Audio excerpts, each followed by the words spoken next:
Buffett कहते हैं accounting financial statements business की लैंग्वेज। जिसे अकाउंटिंग समझ नहीं आती उसे बिजनेस समझ नहीं आएगा। तो इस कोर्स में हम बिजनेस की लैंग्वेज अकाउंटिंग की बात करें। देखिए, किसी भी कंपनी को समझने के लिए, उसकी स्टोरी को वेरीफाई करने के लिए, उसकी फाइनेंशियल स्टेटमेंट्स को हमें समझना पड़ता है। बट हम में से बहुत कम लोग अकाउंटिंग बैकग्राउंड से हैं कि पता नहीं ये क्या चीज है, बहुत कॉम्प्लेक्स है। बट आई प्रॉमिस, इस कोर्स में मैं फाइनेंशियल स्टेटमेंट्स को बहुत आसान बना दूंगा। तो इस कोर्स को आप पूरा देखिए। ओके, तो ये कोर्स हमने सहूलियत के लिए 2 पार्ट्स में तोड़ा है। इस कोर्स का सेकंड पार्ट गीगल वीडियो एप्लीकेशन में अवेलेबल है। अगर आप चाहें तो ये दोनों पार्ट्स गीगल वीडियो ऐप में देख सकते हैं। इसका लिंक हम डिस्क्रिप्शन और फर्स्ट कमेंट में दे देंगे।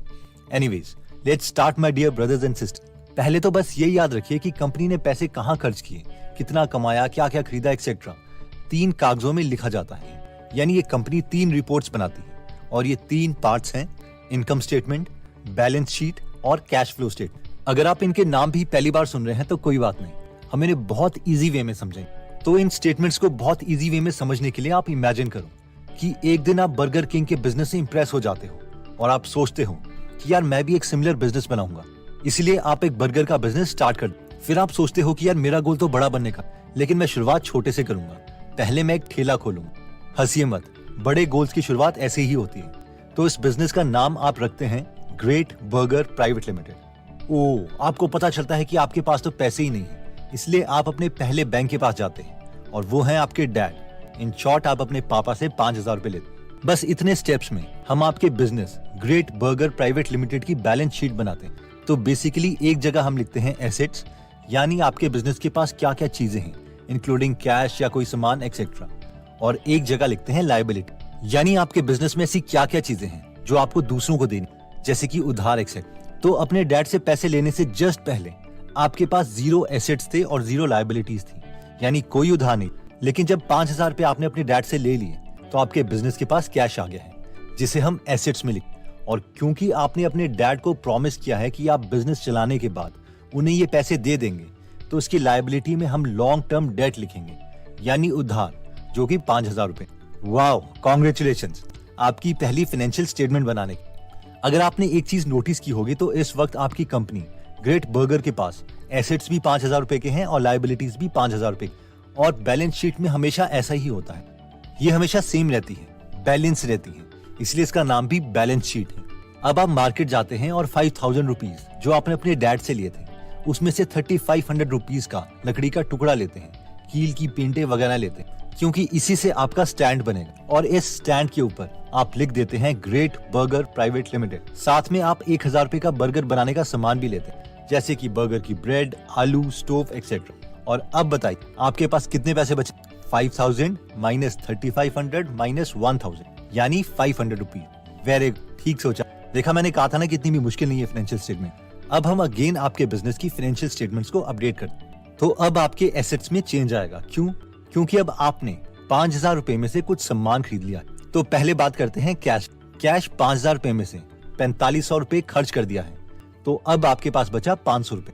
इन्वेंट्री, यानी जो बर्गर वगैरह बनाने का सामान था, वो आपने 1,000 रुपए का खरीदा, इसलिए इसमें आएगा 1,000। और फाइनली पीपी एंड, यानी प्रॉपर्टी प्लांट एंड इक्विपमेंट, यानी जो आपने लकड़ी, कीले, पेंट वगैरह खरीदा है, वो 3,500 रुपए का था, तो यहाँ पर वो आएगा। और लायबिलिटीज में कोई चेंज नहीं आएगा, क्योंकि हमने 5,000 रुपए के अलावा किसी को कुछ नहीं देना। अगर एक बात आपने नोटिस करी होगी तो अभी टोटल एसेट्स आपकी कंपनी के 5,000 रुपए के, बस उनकी फॉर्म चेंज हो गई है, यानी कैश के साथ साथ बाकी चीजें ऐड हो गई। और अभी भी बैलेंस शीट बैलेंस कर रही है, यानी 5,000 रुपए की लायबिलिटी ही है, यानी एसेट्स भी 5,000 का और लायबिलिटीज भी 5,000 रुपए। ओके, तो आप भगवान का नाम लेते हैं और अपने बर्गर का बिजनेस स्टार्ट करते हैं। और लकीली बर्गर खरीदने के लिए लोग आपके पास आते भी, तो आप 50 रुपए के हिसाब से टोटल 30 बर्गर सेल कर देते। अब बेशक आपने 30 × 50 यानी 1,500 रुपए का रेवेन्यू जनरेट किया, लेकिन आपके दोस्त आपसे 7 बर्गर उधार में ले, यानी 7 बर्गर इंटू 1 बर्गर 50 का, यानी टोटल 350 रुपए का उधार आपने दिया अपने दोस्तों को। इसके अलावा आपके पास जो इन्वेंट्री थी, यानी बर्गर बनाने का सामान था, वो भी ऑब्वियसली थोड़ा कम ही होगा, क्योंकि आपने बर्गर बनाए तो थे जो बेचे, इसलिए 500 रुपए की इन्वेंट्री खत्म हो गई। तो अभी हमने बस 3 चीजें करी हैं, जिसे एक लाइन में समराइज करें तो ये है कि 500 रुपए का बर्गर का सामान हमने 1,500 में बेचा और 1,500 रुपए में हमें 1,150 रुपए कैश मिला और 350 रुपए का उधार है जो हमने अपने दोस्तों को दिया है। तो चलिए इन तीनों चीजों को हम अपने एसेट कॉलम में ऐड कर लेते हैं। पहले कैश था 500 रुपए, अभी बर्गर बेच के आपको 1150 रुपए कैश और मिला है, तो अब आपके पास हो गए हैं 1650 रुपए कैश। नेक्स्ट हमें उधार भी लिखना पड़ेगा, यानी जिन लोगों को हमने उधार दिया है, तो अकाउंटिंग की भाषा में इसे अकाउंट्स रिसीवेबल कहते हैं। पहले आपने किसी से कोई पैसे नहीं लेने थे, लेकिन अब आपने 350 रुपए लेने हैं, तो अकाउंट्स रिसीवेबल होगा 350 रुपीज। थर्ड है इन्वेंट्री, यानी पहले आपके पास 1000 रुपए का बर्गर बनाने का सामान था, अब 500 रुपए का सामान खत्म हो चुका है क्योंकि आप उसे बेच चुके हो, तो इन्वेंट्री बची 1000 माइनस 500 इज इक्वल टू 500 रुपए की। PP&E यानी आपके इक्विपमेंट में कोई चेंज नहीं आया है, उसी स्टोव और कढ़ाई से आप बर्गर बना रहे हो, तो इसे एज इट इज लिख देंगे। अब नेक्स्ट आपको पता चलता है कि ओके, आपके पास इन्वेंट्री यानी बर्गर बनाने का सामान कम हो रहा है और कस्टमर्स बहुत हैं, तो आप फटाफट सामने वाली दुकान में जाते हैं और बर्गर बनाने के लिए 250 रुपए का सामान ले आते हैं। लेकिन वहां पहुंच के आपको पता चलता है कि जल्दी जल्दी में आप पैसे लाना ही भूल गए, इसलिए आप उस दुकान वाले को बोलते हैं कि मैं आपको 250 रुपए बाद में दे दूंगा, अभी आप मुझे सामान दे दीजिए। तो अब ये 250 रुपए दो जगह लिखे जाएंगे। पहला, इन्वेंट्री में ऐड होंगे क्योंकि हमारे पास अब बर्गर बनाने के सामान बढ़ गया है और वो 250 रुपए से बढ़ गया है। सेकंड, लायबिलिटी में ऐड होंगे क्योंकि हमें ये 250 रुपए उस दुकान वाले को देने हैं, क्योंकि ये तो हम उधार पे लेके आए हैं। आई होप यहाँ तक हमें सब क्लियर हो गया होगा। अब आप में से जो लोग ध्यान दे रहे होंगे उन्हें एक कंफ्यूजन हो रहा होगा कि हमने शुरू में बोला था कि बैलेंस शीट बैलेंस करनी चाहिए, लेकिन यहाँ तो एसेट्स हो गए हैं 6250 रुपए के और लायबिलिटी है 5250 रुपए की, लेकिन ये बैलेंस तो हुई नहीं। एक्चुअली अकाउंटिंग में एक बहुत फेमस इक्वेशन है कि assets is equal to liability नहीं होता, बल्कि assets is equal to liability plus equity होता है। अब आप में से कई लोग सोचेंगे कि ये इक्विटी क्या है यार, तो ये बहुत ही सिंपल है। Equity is equal to assets minus liability, यानी जितने भी एसेट्स हैं, यानी हमारे केस में कैश, बर्गर बनाने का सामान, स्टोव एक्सेट्रा, इन सब को बेचकर जो हमारे पास पैसे आएंगे, अगर उन पैसों में से हम अपनी लायबिलिटीज दे दें, यानी आपके केस में आप अपने डैड को 5000 रुपए वापस दे देते हो और 250 रुपए दुकान वाले को वापस दे देते हो, तो जो अमाउंट आपके पास बचेगा वो आपके बिजनेस की इक्विटी होगी। तो इस केस में आपकी इक्विटी है एसेट्स जो कि है 6250 की माइनस टोटल लायबिलिटी जो कि है 5250 की, तो आपकी कंपनी की इक्विटी बनी 1000 रुपए की। इसे इस तरीके से भी हम समझ सकते हैं कि अगर अभी आप ये great burger private limited business बेच दो तो आपको टोटल 1000 रुपए मिलेंगे, क्योंकि 6250 के एसेट्स बेचने के बाद आपको 5250 रुपए की पहले लायबिलिटी पे करनी पड़ेगी और ये 1000 रुपए आपको मिलेंगे क्योंकि आप ही सिर्फ बिजनेस के ओनर हो, यानी इस बिजनेस की वैल्यू अभी सिर्फ 1000 रुपए है, प्रोवाइडेड हम मान के चल रहे हैं कि फ्यूचर में कुछ अर्न नहीं कर सकता। चलिए, बैलेंस शीट का आइडिया तो हमें लग गया कि हम इसमें एसेट्स और लायबिलिटीज लिखते हैं और इक्विटी लिखते हैं। हमें ये बात याद रखनी है कि बैलेंस शीट एक तरह से कंपनी की फोटोग्राफ है, स्नैपशॉट है, यानी अगर आज आप बैलेंस शीट बनाते हो तो अभी जो कंपनी की सिचुएशन है हमें ये वो बताती है, इससे पहले क्या हुआ ये हमें कुछ नहीं पता चलता बैलेंस शीट से। अगर हमें कंपनी की एक ड्यूरेशन के बारे में इंफॉर्मेशन जाननी है तो वो हम लिखते हैं इनकम स्टेटमेंट में।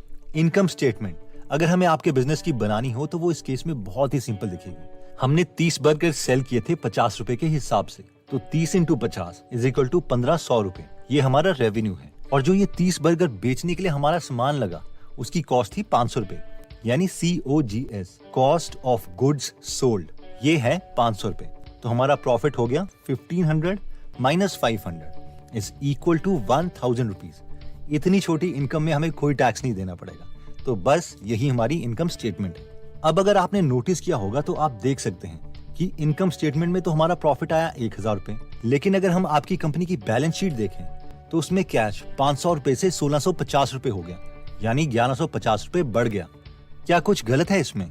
एक्चुअली इसी डिफरेंस को समझना बहुत इंपॉर्टेंट है और ये डिफरेंस हमें समझ आएगा कैश फ्लो स्टेटमेंट से, क्योंकि कैश फ्लो स्टेटमेंट में सिर्फ वो ही पैसे लिखे जाते हैं जो एक्चुअल में कंपनी में आए या गए। अगर आपकी कंपनी ने कुछ उधार लिया है तो इसका मतलब है कि सच में कोई पैसा आपकी कंपनी को छोड़ के नहीं गया है, तो वो पैसा कैश फ्लो में नहीं लिखा जाएगा। वैसे ही अगर आपकी कंपनी ने किसी को उधार दिया है, जैसे कि दोस्तों को बर्गर, तो वो पैसा भी कैश फ्लो स्टेटमेंट में मेंशन नहीं होगा।